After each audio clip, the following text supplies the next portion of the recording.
समुद्र की सतह से 200 मीटर की गहराई तक के एरिया को द सनलाइट जोन कहा जाता है। इस जोन में सूरज की रोशनी अच्छे से पहुंचती है, जिस वजह से यहाँ हर तरह का जीवन आसानी से पनपता है। यहाँ पर अलग रंगों के खूबसूरत जीव पाए जाते हैं और इस जोन में तरह तरह के पेड़ पौधे भी पाए जाते हैं, जिनको खाकर यहाँ के कई जीव अपनी जिंदगी गुजारते हैं। 200 मीटर से आगे जाने पर ट्वाइलाइट जोन की शुरुआत होती है। जैसा कि नाम से ही आप समझ गए होंगे, यहाँ सूरज की रोशनी बहुत ही कम पहुँचती है, जिस वजह से यहाँ पर फोटोसिंथेसिस का कोई प्रोसेस ही नहीं हो पाता और यहाँ पेड़ पौधों का उगना भी बहुत मुश्किल हो जाता है। समुद्र से 1000 मीटर की गहराई पर पहुँचते पहुँचते सूरज की रोशनी पूरी तरह से खत्म हो जाती है और यही से शुरुआत होती है द मिडनाइट जोन की। इस जोन में किसी भी सूरज की रोशनी का नामो निशान नहीं मिलता और पूरी तरह अंधेरे से ढकी इस जगह के जीवों ने एवोल्यूशन के चलते खुद को ही रोशनी का जरिया बना लिया है। जिस तरह धरती पर जुगनू खुद के प्रकाश से ही रात में ट्रेवल करते हैं, उसी तरह समुद्र में एंगलर फिश जैसे जीव भी खुद के शरीर में रोशनी पैदा करके उस रोशनी की मदद से दूसरे जीवों का शिकार करते हैं और अपना जीवन यापन करते हैं।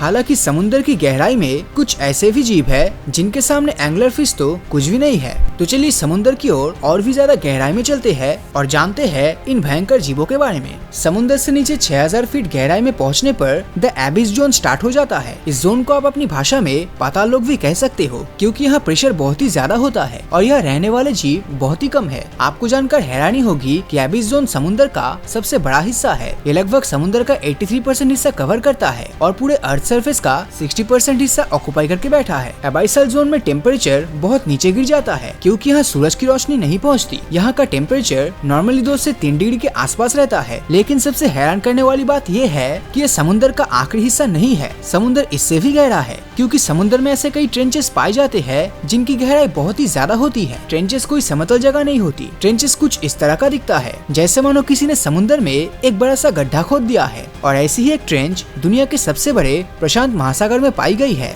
जिसका नाम है मरियाना ट्रेंच और इसकी गहराई कुल 11000 मीटर है। यानी ये समुद्र की सतह से 11000 मीटर की गहराई में स्थित है। यहाँ पर प्रेशर इतना ज्यादा है कि एक सेकंड में इंसान की हड्डियां टूट जाएगी। लेकिन ऐसी भीषण जगह पर भी कुछ जीवों का बसेरा है। आपको ये जानकर हैरानी होगी कि अगर आप माउंट एवरेस्ट का उल्टा करके मरियाना ट्रेंच में डाल दो, तब भी वो 2 किलोमीटर कम कवर करेगा। और यहाँ कई बड़े और खूंखार जानवर पाए जाते हैं, जैसे कि deep sea dragon fish, goblin shark, frilled shark, sea cucumber, the giant squid, the Greenland shark. ये उन कुछ जीवों में से है जो समुद्र की गहराई में जिंदगी गुजारते हैं। वैसे लॉजिकली देखे तो इतने ज्यादा एटमॉस्फेरिक प्रेशर के चलते इन जानवरों के शरीर को सिकुड़ कर छोटा हो जाना चाहिए था, लेकिन ये तो उल्टा बढ़ गया है। और बड़े होने के साथ साथ यहाँ रहने वाले सभी जीव एक खूंखार शिकारी भी है, क्योंकि वो सब अपने जीवन के लिए एक दूसरे को खाने के लिए मजबूर है। और इन्हीं शिकारियों में से एक है द जायंट स्क्विड। वैसे तो साइंटिस्ट जायंट स्क्विड के बारे में ज्यादा कुछ पता नहीं लगा पाए हैं और न ही ज्यादा लोगों ने उन्हें देखा है। लोग अगर इनके बारे में जानते हैं तो वो बस कुछ गिने चुने स्क्विड्स की वजह से जो हमें धरती की सतह पर मिले हैं। हालांकि तब तक साइंटिस्ट ने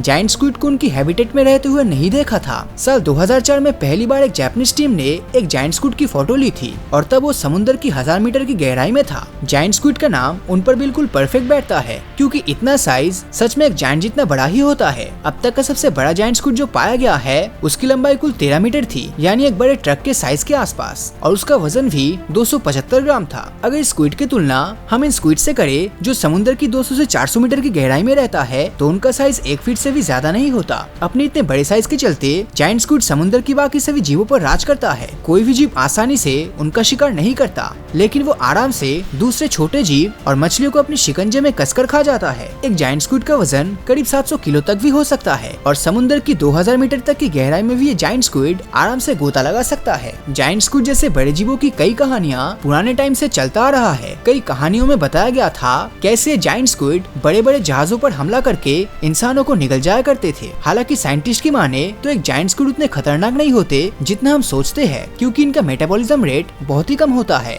और वो दिन में सिर्फ 45 कैलोरीज ही बर्न करता है और इसीलिए उसे हर दिन सिर्फ 30 ग्राम खाने की जरूरत होती है। आप जानकर चौंक जाओगे कि एक छोटी सी पेंटागोनियन टूथफिश खाकर एक 500 किलो का जायंट स्क्विड करीब 7 महीनों तक जिंदा रह सकता है और इस चीज से ये साबित हो जाता है कि जायंट स्क्विड उन जीवों में से नहीं है जो रोज खाने के लिए समुद्र में संघर्ष करता है, बल्कि ये तो समुद्र की गहराइयों में तैरता रहता है और काफी दिनों में एक आध बार ही शिकार करता है। और कई बार तो ये जायंट स्क्विड सिर्फ एक जगह पर अपना डेरा डालकर बैठ जाते हैं और शिकार के आने का इंतजार करते हैं, और जैसे ही शिकार दिखता है ये तुरंत उसको झपट लेता है। और शिकार करने का ये तरीका जायंट स्क्विड को काफी राज भी आता है, क्योंकि समुद्र की गहराई में खुद शिकार का ढूंढना उनके लिए मुश्किल काम है। जायंट स्क्विड की एक खास बात ये भी है कि उनकी आंखों का साइज बहुत ही बड़ा होता है। रिसर्चर्स के मुताबिक कोलोसल स्क्विड प्रजाति के स्क्विड्स की आंखें 30 से 40 सेंटीमीटर तक हो सकता है, जो कि आज तक धरती पर पाए गए जीवों में सबसे बड़ी आंखों का साइज है। और इतनी बड़ी आंखें होने का कारण है व्हेल्स, क्योंकि समुद्र पर पाए जाने वाले व्हेल्स जैसे कि beaked and bottle nose whales इन जायंट स्क्विड को अपना शिकार बना लेता है। और इन व्हेल्स से बचने के लिए जायंट स्क्विड की बड़ी बड़ी आंखें बहुत काम आती है। पर हमारा सवाल अब भी ये है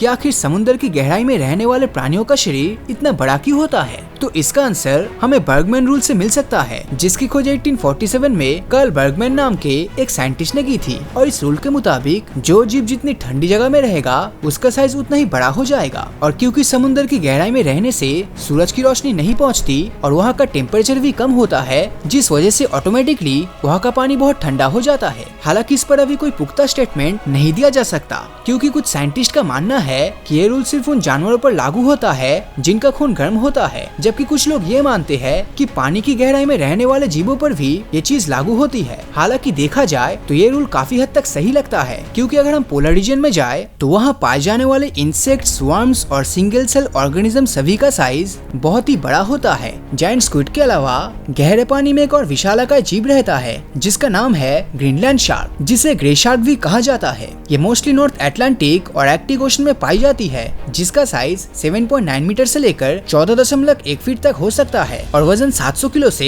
1000 किलो के बीच रहता है। ये आमतौर पर मछलियों को खाती है और कभी कभार ये सील्स को भी अपना शिकार बना लेती है। इसका इंसानों से सामना कम ही होता है, क्योंकि ये समुद्र की 2000 मीटर की गहराई में ही रहना प्रेफर करता है। और आर्कटिक ओशन में 2000 मीटर की गहराई में टेम्परेचर -2 से 7 डिग्री सेल्सियस के बीच रहता है और ग्रीनलैंड शार्क इस टेम्परेचर को आसानी से झेल लेता है। शायद यही वजह है कि उनका साइज इतना बड़ा होता है। लेकिन ग्रीनलैंड शार्क का सबसे हैरान कर देने वाली बात उसका साइज नहीं बल्कि उसकी उम्र है, क्योंकि ये सबसे लॉन्गेस्ट लिविंग वर्टिब्रास में से एक है। रिसर्चर्स की माने तो कई शार्क्स 1500 सदी से भी ज्यादा समय से जिंदा है, यानी जब कोलंबस ने अमेरिका की खोज भी नहीं की थी तब से ग्रीनलैंड शार्क जिंदा है। एक ग्रीनलैंड शार्क की उम्र 250 से 500 सालों के बीच होता है। अगर आप सोच रहे हैं कि आखिर इनकी एज का पता हमें कैसे लगता है, तो आपको बता दूं कि ग्रीनलैंड शार्क की आंखों में एक तरह का प्रोटीन होता है जो उनके जन्म के साथ ही उनके आंखों में मिलता है और ये जिंदगी के आखिरी तक डिग्रेड नहीं होता। और इसी प्रोटीन की मदद से साइंटिस्ट इन शार्क्स की असली उम्र का पता लगा पाते हैं। जायंट स्क्विड की तरह ग्रीनलैंड शार्क का मेटाबॉलिज्म भी बहुत ही स्लो होता है। शायद यही वजह है कि ये इतने सालों तक जिंदा रह पाता है और इन्हें हर दिन खाना खाने की तलाश नहीं पड़ती। तो देखा जाए समुद्र की गहराई में कई रहस्य छिपे हुए हैं और वहाँ का पूरा एटमॉस्फेयर बहुत ही अलग होता है और इंसानों को इस एटमॉस्फेयर में ज्यादा छेड़छाड़ नहीं करना चाहिए, क्योंकि ये वहाँ रहने वाले जीवों के लिए खतरनाक हो सकता है। तो दोस्तों, आपको क्या लगता है, क्या हम समुद्र की गहराइयों में मौजूद इन सभी जीवों के बारे में जान पाएंगे या नहीं? नीचे कमेंट करके जरूर बताना। और अगर ये वीडियो आपको अच्छा लगा हो तो इस वीडियो को लाइक और अपने दोस्तों के साथ शेयर करना मत भूलना। और अगर अभी तक आपने हमारे चैनल को सब्सक्राइब नहीं किया है तो सब्सक्राइब करके नोटिफिकेशन बेल को ऑन कर दीजिए, क्योंकि मैं ऐसी वीडियोस हर हफ्ते लाता रहता हूँ। तो मिलता हूँ आपसे अगले वीडियो में और हमेशा की तरह थैंक्स फॉर वॉचिंग।